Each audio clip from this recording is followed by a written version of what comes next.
Alrighty, gang. We were talking about it. Amy and I haven't done, I mean, you guys don't know this, but Amy and I haven't recorded an episode in a couple of weeks. And so I'm Yeah, excited for us I've to kind I've of missed dive our in. time, Jeff. Yes. Well, we had the one with Julie, which was Oh, that one was awesome. so fun. I It liked was so that fun. one. She was not playing games. No, I If you like missed her. that one, you should listen to that one. But we were on vacation, Hmm. or you were on I was on vacation, vacation. and I was not on vacation. No. So I kind of want to dig into that experience a little bit, as I well would love to hear as more about it. kind of some lessons amidst that. Okay, so Okay. for those of you who don't know, which is very possibly a lot of you, my wife went on vacation a couple of weeks ago with her mom to Disney. The two of them. They long time. It had been almost over 10 years since the two of them had gone on a vacation together. Both deserved it, Mm-hmm. 100%. It was the longest that either of us have been away from the kids for any length of time. Mm-hmm. So it was 7 days, 6 nights that they were gone. They were gone Monday to Sunday, and I have been gone for 4 or 5 days a couple of times. Five days was the one time where I got delayed overnight, but I'd been gone 4 days in the past. And we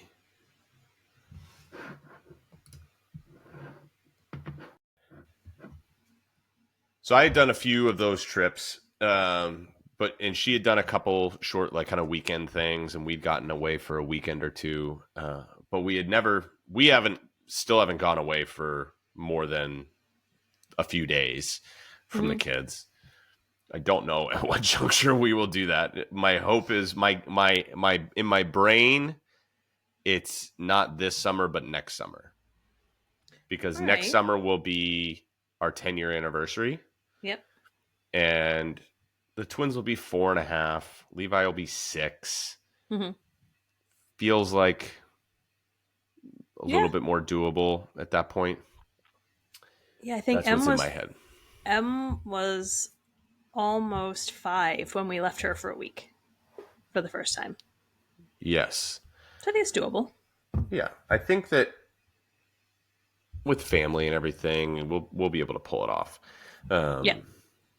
That's what's my hope. That's what my hope is.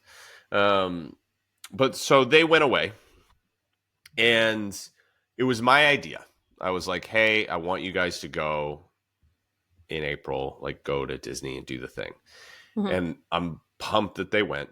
I didn't, however, time it up the best, because my parents were also in Italy for 12 days, overlapping with that. So Mm-hmm. for the week that they were gone, it was just me. Like we have some friends around and things like that, but it was just me, which again is fine, Mm-hmm. but was going to be a lot. And so there's a couple things that I wanted to, from the experience, that I wanted to share from parenting that I think are related to the fitness journey. Okay. So the first one is, and I've talked about this a lot on the podcast, expectations drive perception, perception drives reality. So it would have been very easy to go into that week expecting it to be a dumpster fire, Yes. because 3 small kids, no mom, no Grammy, no Gigi, logistically going to be challenging. There Mm-hmm. was, of the days, right? Tuesday and Friday, they were at daycare. Thursday, the twins were at daycare. Mm-hmm. But Monday, Wednesday, Saturday, Sunday, it was me and them with nothing on the agenda. And Thursday, it was me and Levi. Mm-hmm.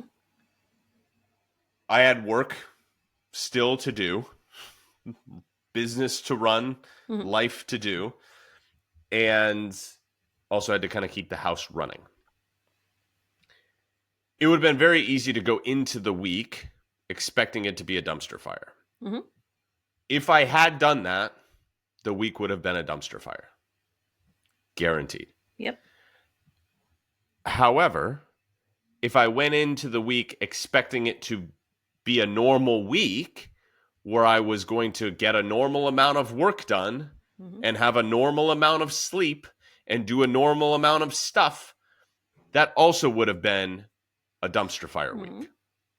Because Setting I some would have awfully been high expectations. and I would have been disappointed and I Mm-hmm. would have been frustrated with them because that would have been the hurdle to me doing what it is that I felt like I needed to do. Mm-hmm. So having proper expectations is important for the situation, and that goes to both sides of it. Where I had a conversation with a client who was, it's very easy to get into the situation where they're like, this is going to be hard, Mm-hmm. whatever it is. And I'm, again, you're not wrong that it's going to be hard, but let's be careful to decide ahead of time that failure is going to come or that it's more likely. Like, hey, the gym is going to be hard because of this. Mm-hmm. You can know that it's going to be hard, but let's not assume that the hard is going to win. Mm-hmm. And the reframe for me going into it, when I do this, and this has been since my kids were very little, I've done this. When I go 1-on-3 with the kids, there's two versions of me. The one who is successful and the one who gets very easily frustrated. And the one who is successful is what I call ultimate dad mode. Mm-hmm. And it is nothing other than me saying, I'm going to freaking do this. Like, I can do anything. I'm a superhero. Like, put on the superhero costume. I can fly around and leap tall buildings in a single bound. Like, I can do this sort of thing.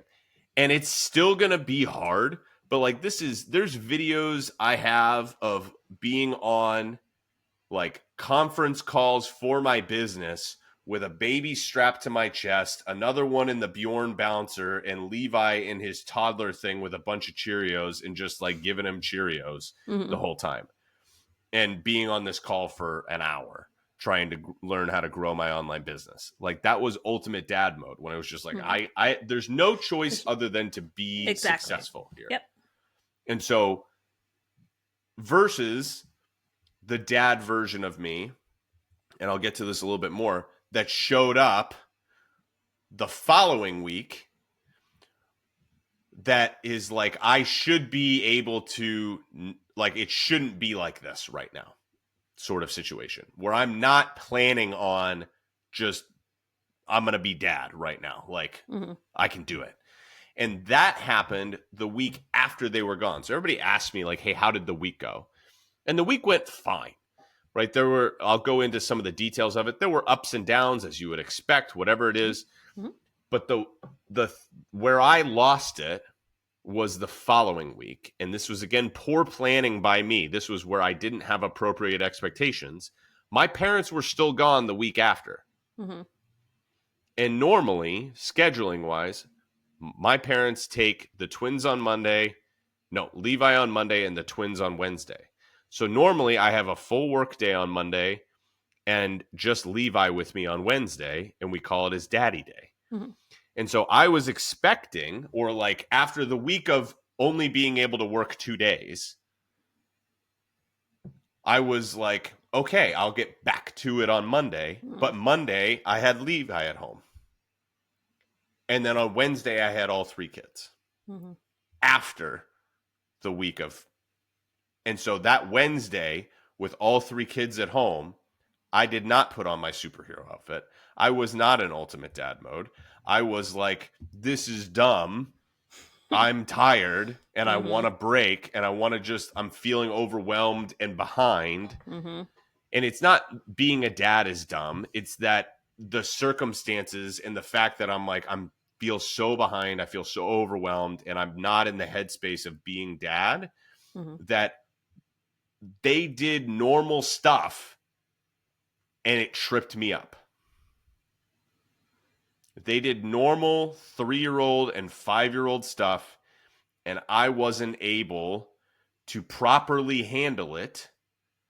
What is, going back to the hurdles and barriers thing, this was not a terribly difficult hurdle, but I was exhausted.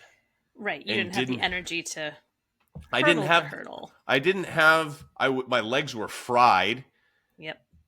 and I was expecting to run a race with no hurdles. And then they were there. And so now I'm mad because the hurdles are there. And this is where expectations are so important.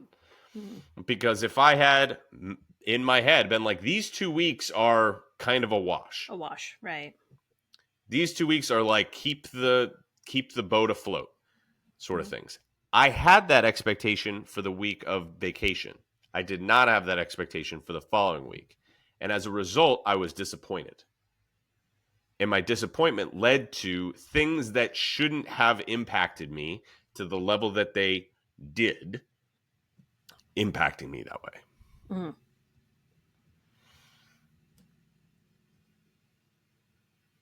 So how is this related to, fitness and nutrition? I think that we can probably make the connection. Yes. But, right, like I think that we oftentimes, with the expectation doesn't meet up with the things, and then we think that, okay, we're going to get back on track or whatever it is, and then little hurdles turn into big things. And then we get mad at ourselves in the moment for the thing, right? I was like, why do I not have the self-control or the patience to deal with the kids right now? And I think that it's a personality flaw of mine, a fatherhood flaw of mine. I must not be that good of a dad. Oh, I hate that you went there. I think we do it though, because because you also get the response of the kids, right? Like you get the immediate feedback loop, and we get this with whatever it is, right? So like, let's just take food as a for instance, right? I'm locked in. I'm on, I know that this is going to be it's the holiday season, but I'm locked in. I pick my spots. I know it's not going to be perfect, but I'm locked in. Like this literally happened to a client of mine where she was locked in for the holidays. And she was able to navigate the holidays really well. Like obviously she wasn't flawless, but like she picked her spots and she said no to things that she didn't care about. And she's like, I can do this. And she made it all the way through.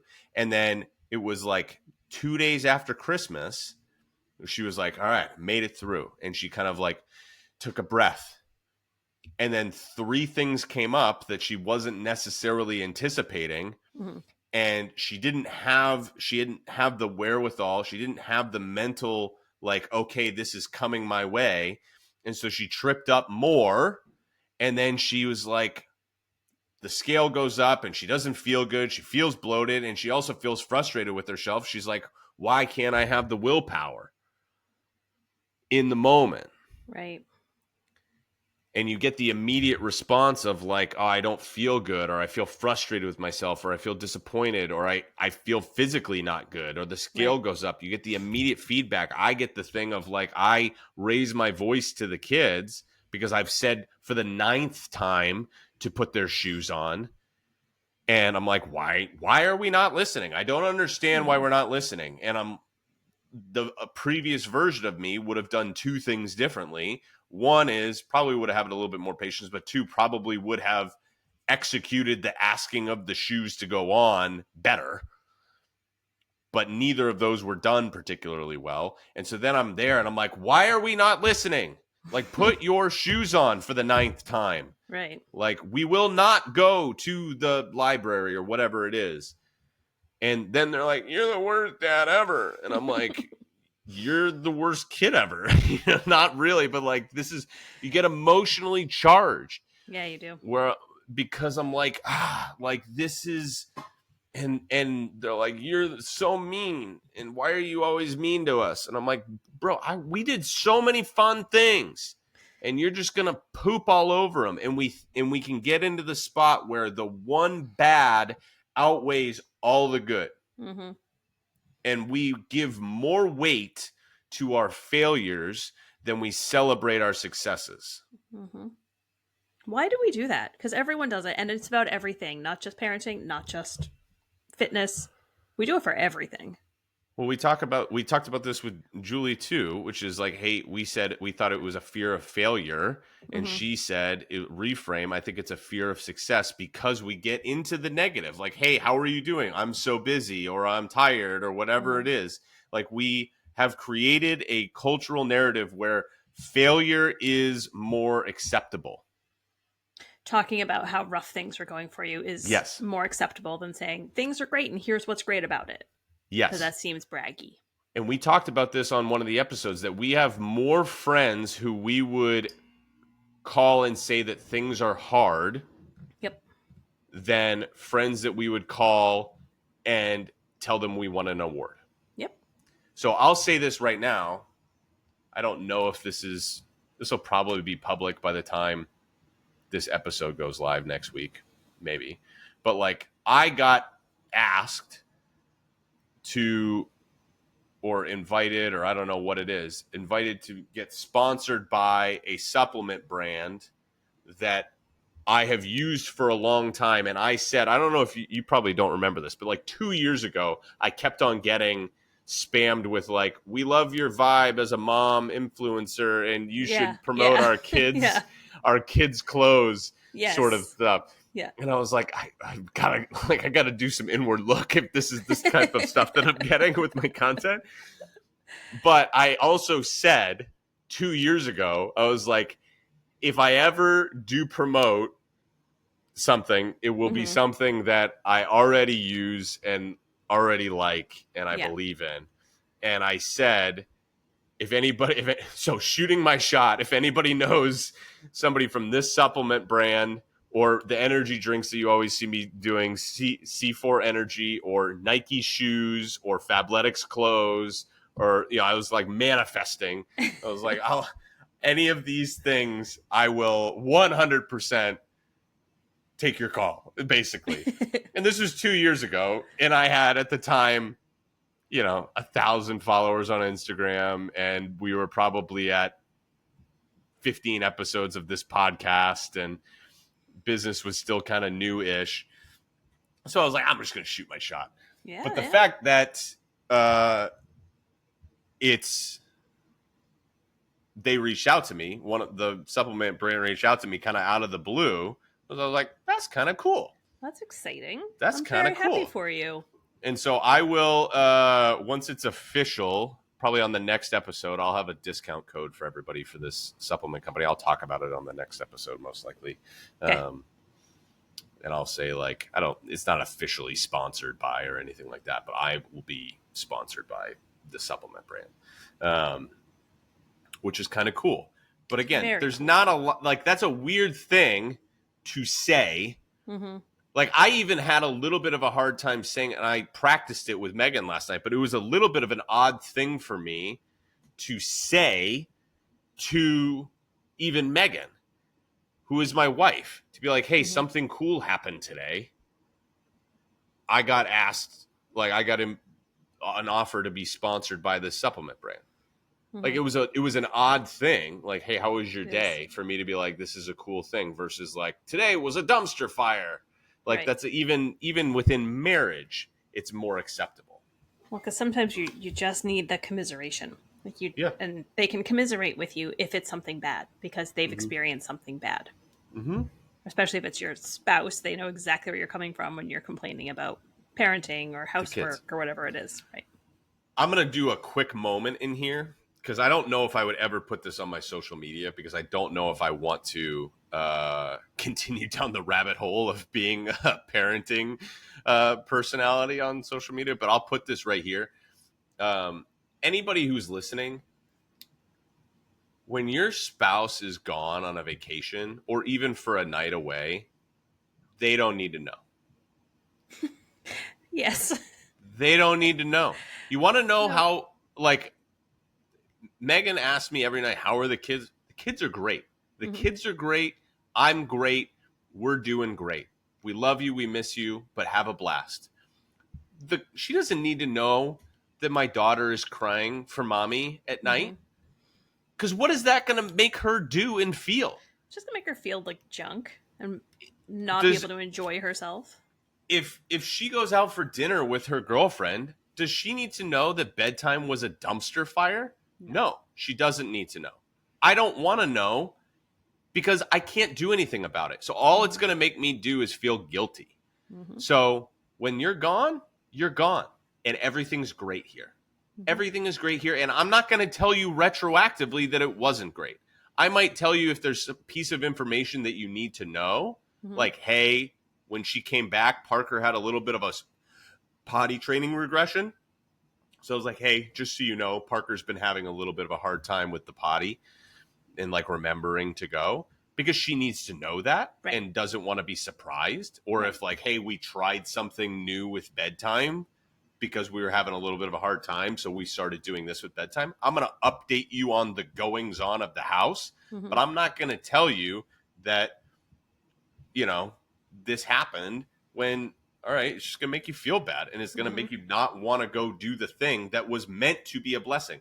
Mm-hmm. And so I had a really hard time when she came back, because she came back and she started working, and that week I felt horribly that I got to a point on Wednesday where I was like, I'm exhausted and I need a Yeah. break, because I didn't want her to come back and have to give me a break, because that defeats the purpose of it. If like, now it's my turn, Mm-hmm. like that's not how it goes. Like at some point it'll be my turn. What comes around goes around, Mm-hmm. whatever it is. But again, why did the thing that I didn't do that I should have done was I should have asked for it when I realized that the week was getting away from me. Like I should Mm-hmm. have asked for it on Tuesday, Yep. knowing that Wednesday was going to be a day with all three kids. Like I should have been like, hey, Tuesday night, like I know that it's not ideal, but because then it got to Wednesday being Wednesday, I needed more on Wednesday. I needed more because I felt guilty. We brought the guilt into it. It's after the fact versus being proactive. And so when we have these, all right, it's starting to get away from me, and we realize that it's starting to get away from us, we have to interrupt that cycle, Mm-hmm. because it's a spiral, right? Like you like it's a momentum game, and we spiral downward, and we're like, how did we end up here? And it's like, well, this is the leading behavior stuff. This happened 6 days ago. Like we lost this battle 4 days ago, Mm-hmm. and we just kept on punting it down the line, and we get to a point where like, why am I sitting here doing this? Because now it requires more to get out of it. So I'll full disclosure a couple things here. One, my workouts right now have been truly terrible. Like for months have been not very consistent. Mm-hmm. And when I've done them, they have been lackluster at best. And I can point to the moment where it started. And you would look at that moment and be like, that doesn't feel like a big thing. It's the initial It was snowball. the initial thing, and I didn't do anything about it then. Mm-hmm. And so now I'm at the point where I'm going to hire a coach for myself, which I've done in the past, Mm-hmm. but I'm going to hire a coach for myself as opposed to doing one of the many other things that I could do. Now I have to do something more involved in order to get myself out of it, because I let it get to the point where I'm like, I'm depleted. I'm at zero. Mm-hmm. I got nothing, and I can't climb myself out of it. And so we get to a point, I think, oftentimes where we're like, okay, how did I end up here? And this feels too daunting to climb out of. And we fail to recognize that it is a byproduct of days or weeks or years of things happening, and oftentimes unmet expectations is where it starts. So the moment that my workouts started going downhill was when I started to have unmet expectations from, I was working out, I had like a workout buddy, and we kept on missing each other. Yeah. And so then I stopped being as consistent because we were trying to figure out the time, and it was unmet expectations that we were going to be super consistent. And so when that started to happen, then it was like, okay, I'll just do it on my own. But I was like frustrated that it wasn't what I thought it would be. And so it's just been frustration and disappointment has led me to the point of where I am right now. It's been stacking and stacking and stacking. Why was Wednesday such a dumpster fire? It was because frustration and disappointment and unmet expectations, even though they should have been more realistic expectations. Like, I should have known that it was going to be the way that it is, but I didn't. And so because I had this unspoken expectation that things were going to be a certain way, and then they weren't that way, then I see all that I'm lacking, all that I'm not getting, and the disappointment of what I feel like I ought to be doing, getting, accomplishing. And I feel frustrated that that's not the case.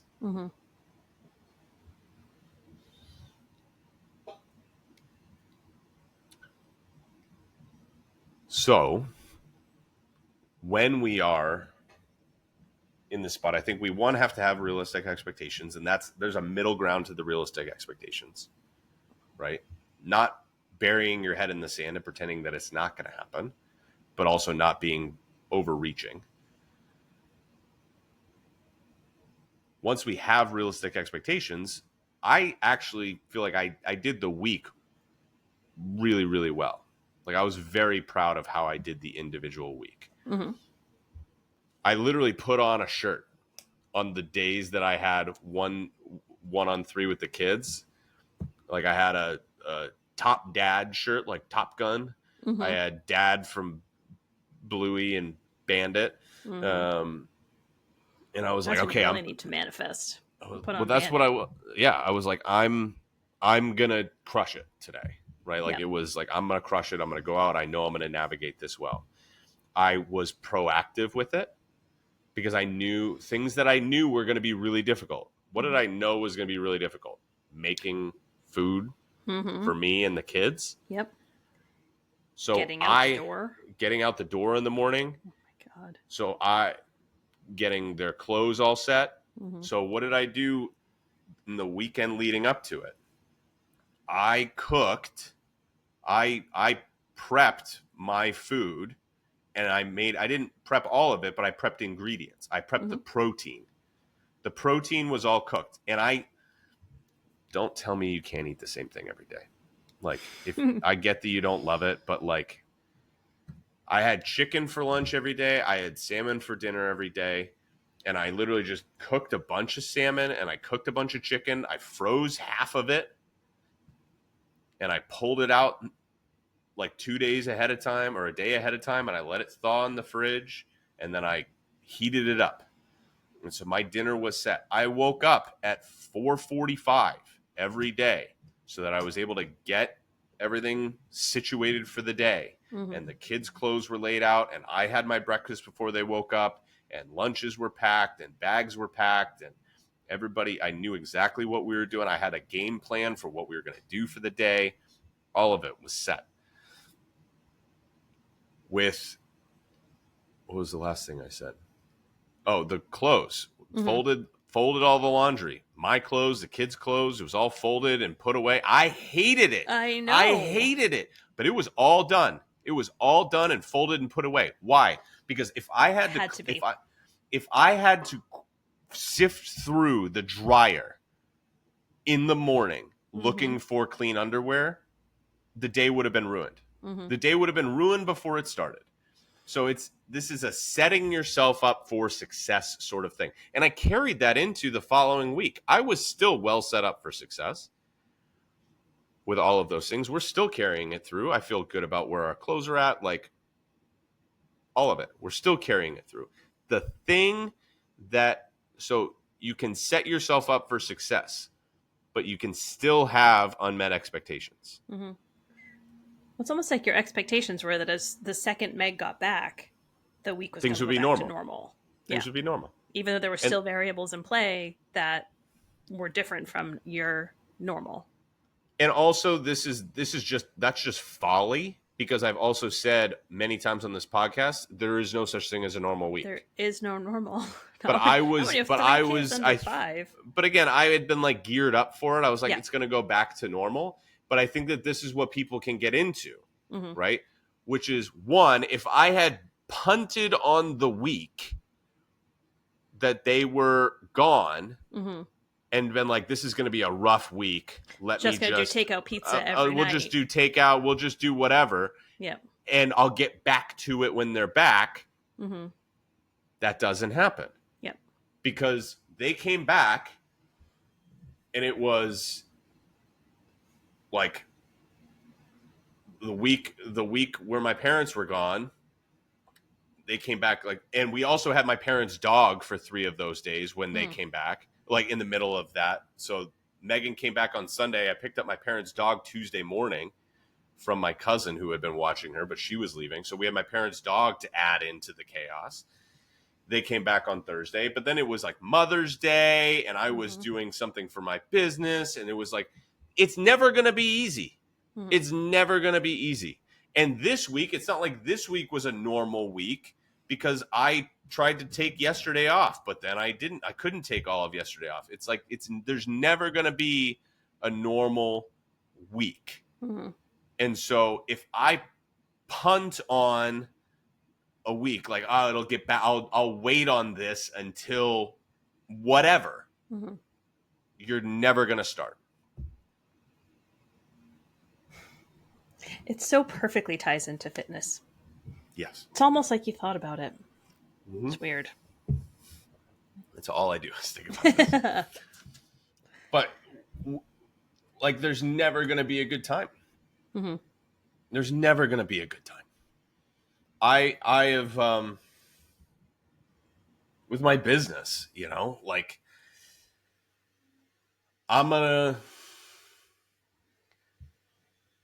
I think about a lot.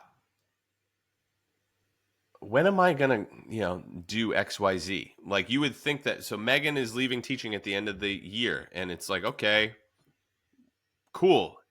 In theory, when Megan leaves teaching, I'll have more time to do whatever with my business. Mm-hmm. But what happens when she leaves teaching? It's summertime. You want to know what happens during the summer? Lots Chaos. of weddings. Chaos happens. Well, it's not even a lot of weddings during the summer. It's just like, my mom and dad want to be on summer vacation. My mother-in-law wants to be on summer vacation. So it's not like we have a normal daycare schedule during that time.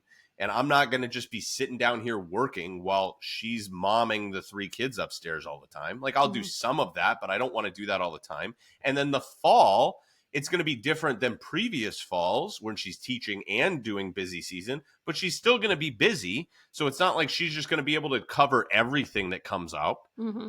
And so I'm still going to have interruptions. So it's not as if all of a sudden in a month when she's done teaching that all of a sudden life totally shifts. And so then I'm like, okay, we're talking about January. But if I want things to be different in January, I kind of need to start now. Yep. Because I want to hit the ground running in January. Well, how am I going to start now? I'm too busy right now.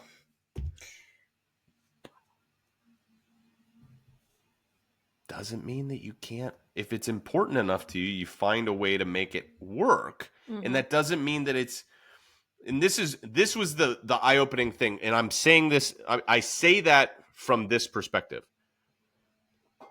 I proved to myself the week that they were gone that I could do it. I just have to have my poop in a group. Every time. Every time. It's just such a nicer way of saying it, but it's so much sillier. I have to but I proved to myself that if it matters to me that I can do it. Mhm. Why was Wednesday so much worse? I didn't wake up at 4:45 on Wednesday morning. I didn't. I didn't have a great plan for the day on Wednesday. To be fair, it was really rainy, but I didn't have a great plan. So the thing that shifted was one, my expectations.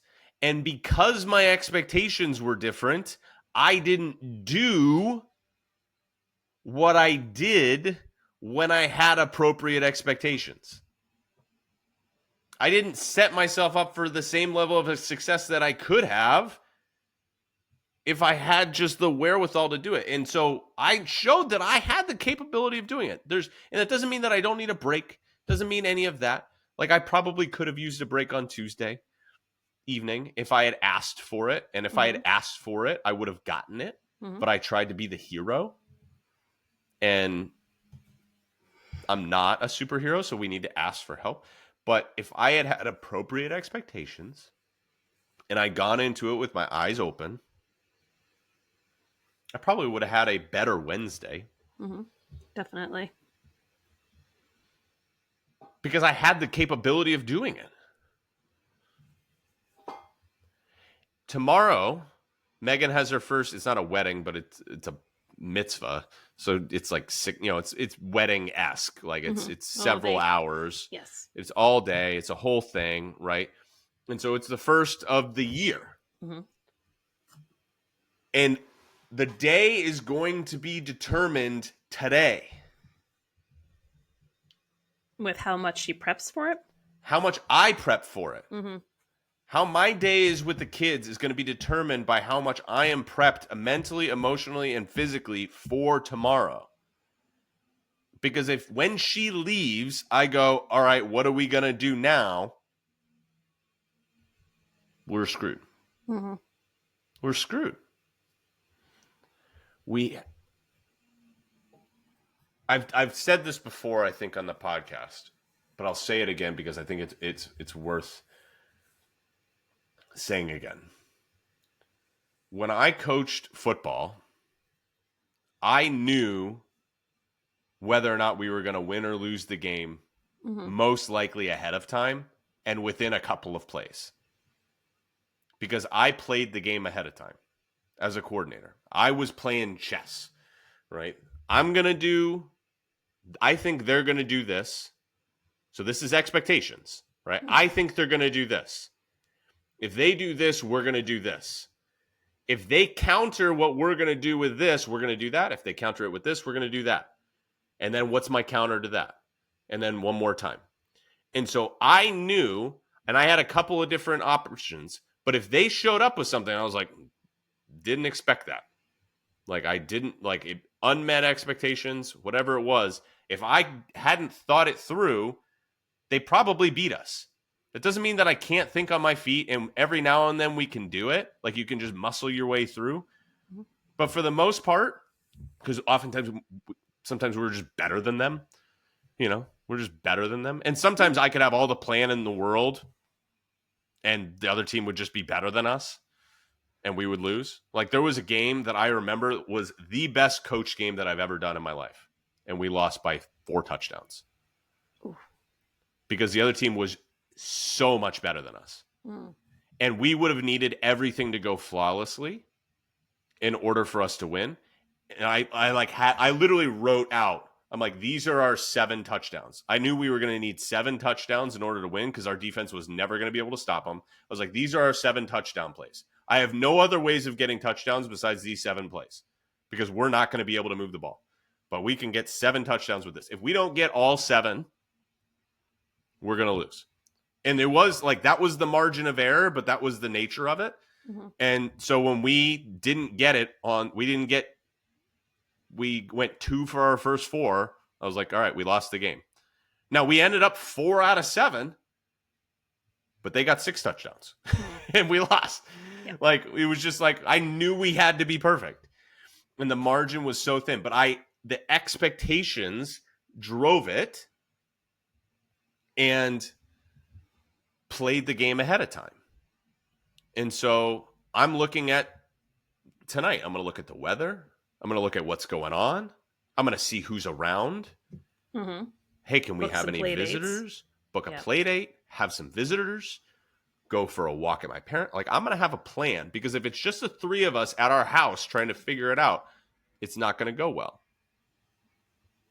So we need to have expectations to force us into the things that we know we need to do.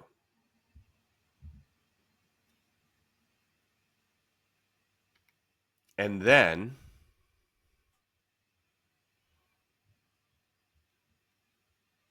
so it's realistic expectations, and then it's how we define ourselves within them. So this is the other piece of it that I think is a little odd. But again, I think that putting on the bluey shirt and the Top Gun shirt shifted a lot for me on those days, Mm-hmm. because it was creating a narrative in ultimate dad mode that I literally will text Megan. I'll be like, UDM. Like, she's like, how's it going? I'm like, UDM. Like, I'm Mm-hmm. good. Like, I'm good. And it doesn't mean that it's not going poorly, but it's my mindset of like, I can figure this out. Like, I can figure, what is, oh gosh. I just had like a weird deja vu moment.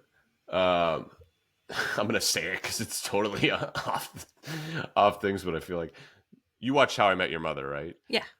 So there's the episode of Barney when he's dating Nora, and he's on a date with her, and he's trying to, they're like trying to sleep together for the first time or something like that, and everything keeps going wrong, and he's like, I can still save this. Like, she like broke her teeth and there's a rat on her head, and he's like, I can still save this. It was the mindset of like, everything can be going wrong, but if you have like an attitude about you that's like, I will be successful, Mm-hmm. because you know that failure isn't an option, right? Take quitting off the table. Like, the reason why ultimate dad mode works is because there's no other choice. Mm-hmm. Like, ultimate dad mode is when I'm 1-on-3 with the kids, which means that there's no backup plan. It's just me. So I have to find a way to make it work. And so it's a way for me mentally to put myself into the spot is, I am ultimate dad. I can figure this out. Mm-hmm. Even if I don't necessarily believe it, I'm telling myself that I can do this. I put on the shirt, Top Dad. I can do it. I'm Bandit. I can do it. Go team. Right? It's mentally like, I'm going to do it because I have to do it. Right. And so when we come up against something, an inevitable hurdle, part of it is, what is our expectation of ourselves in that moment, to like, who are we going to be?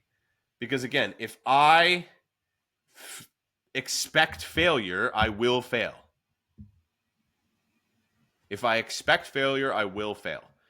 And so, and that's not to say that if I expect success, I'm guaranteed success. But the people who are successful are oftentimes the ones who have the mentality of like, I'm going to figure this out. Right. Because I have to. This is why I keep saying over and over again, I just keep swimming. Because it's like, nah, bro, we're just going to do it. We're going to do it. And who you show up as, and this goes back to the like, we want the empathy and the pity party sort of thing and the victim mindset. It's like, no, have a victorious mindset. Like, one of the pillars, I don't know if you remember this, one of the pillars, I don't know if I've ever even said it on this podcast. There are 3 pillars of my coaching program. I should probably have said this at some point. We might do an episode that's like, hey, what is my coaching program? Yeah. The 3 pillars are sustainable nutrition, effective training, and a victorious mindset. Okay. Yeah, this is new for me. Victorious mindset. Because we're creating a winning mindset. Mm-hmm. I start every one of my coaching calls with what's a win Mm-hmm. from the last week, however small it is. And somebody started with me and they're like, this feels too easy. This feels like review with the first thing that I asked them to do, like just drink water. And they're like, this doesn't seem, I'm like, it's not supposed to seem hard. I don't want it to be. I want you to win. I want Mm-hmm. you to win because you've failed a lot. And I want you to win. I want you to feel successful because people who feel successful continue to do success. This is a success snowball. We create momentum and it moves forward over and over and over again. And we wonder how we end up in a spiral and a hole like I did. And it's because we failed one time based on our expectations. And so then we keep failing because we Mm-hmm. expect to fail again. So you want to know how expect to win? You win. You give yourself a win and you build on it and you build on it and you build on it. So you have a realistic expectation for what you're going to be able to do. You set a target for what you're able to do and you win. And then that furthers your identity as the person who wins. Ultimate dad mode is born out of a guy who, when my twins were 3 weeks old and I had a 19-month-old, Megan caught COVID and she had to go stay at her parents' house because they were preemies and she couldn't get them sick. And it was Christmas morning. Oh. I was home with the twins and Levi and I FaceTimed her and we sobbed, but we did it. It was born out of, everybody's like, how is it that you do it? Because I had to do it. Yeah, you're given no other choice. You figure it out. No other choice. And from that moment, that was the defining moment of ultimate dad mode, which is, I'm going to friggin' figure this out. Was that a fun night? Did that go smoothly? Did I sleep? Of course I didn't. Of course I did. It was bawling. I missed my wife and the mother, 3-week-old kids. 4-week-old kids, and she was not in the house on Christmas morning with us. Like, how devastating for her. Mm-hmm. But we did it. And every ultimate dad mode moment was born from that win. It was born from the fact that my identity is not a dad who fails. And so when I have a moment like Wednesday where I'm like, man, maybe I'm not a good dad, when my kids are telling me you're the meanest dad ever and you never let us do everything fun, it's very easy in that moment. And I'm not saying that I did it for, it's very easy in that moment to buy into that lie, Right, to fall into that. to believe that lie. You want to know how you combat lies? With the truth. You combat it with the truth and a stack of evidence of what's true. I know I'm not the worst dad ever. Not because I told myself, not because anybody else tells me. And I have a bunch of strangers on the internet right now still telling me what a great dad I am from a 45-second clip that went viral and they know nothing about what happens in my house. Mm-hmm.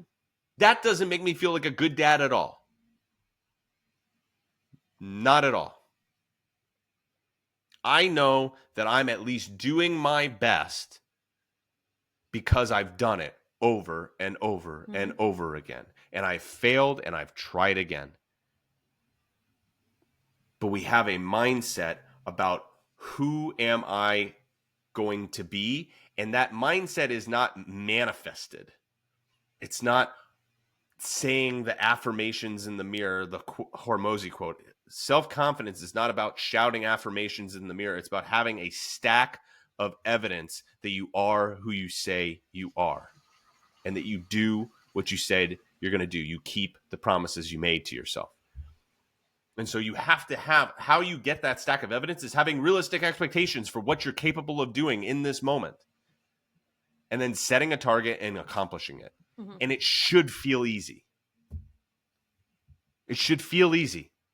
Because if it's not easy, you're not going to do it. Because it's not going to be easy, even if it feels easy in the moment. Because if it was actually easy, you would be doing it already. Yeah, everyone would be. Everybody would be. Everybody's like, water's like the easiest thing in the world. I'm like, good. then do it. Mm-hmm. Why are we not? I'm gonna drink mine. We create momentum based on winning over and over and over again. And when we fail, we go back to the thing that we did that helped us to win before. We go back to the last thing. And it's about having realistic expectations, not burying your head in the sand, recognizing that there's never going to be a perfect time. Mm-hmm. And you start imperfectly. And you recognize that you are capable of doing it. And it's not going to be easy. Like I said it at the end of the week, and I've said it millions of times. Solo and single parents deserve a medal or a pony or a hug or something like that. Like I don't know how I would do it were I to need to do it. But how do I know I would be able to do it? Because I would have to do it. Mm-hmm. And you do what you rise to the occasion of what you have to do. And so how do we do the hard things when it's maybe not as hard is a different question. Because we think we could do them from the short term, but we have to create the systems where we can do it all the time.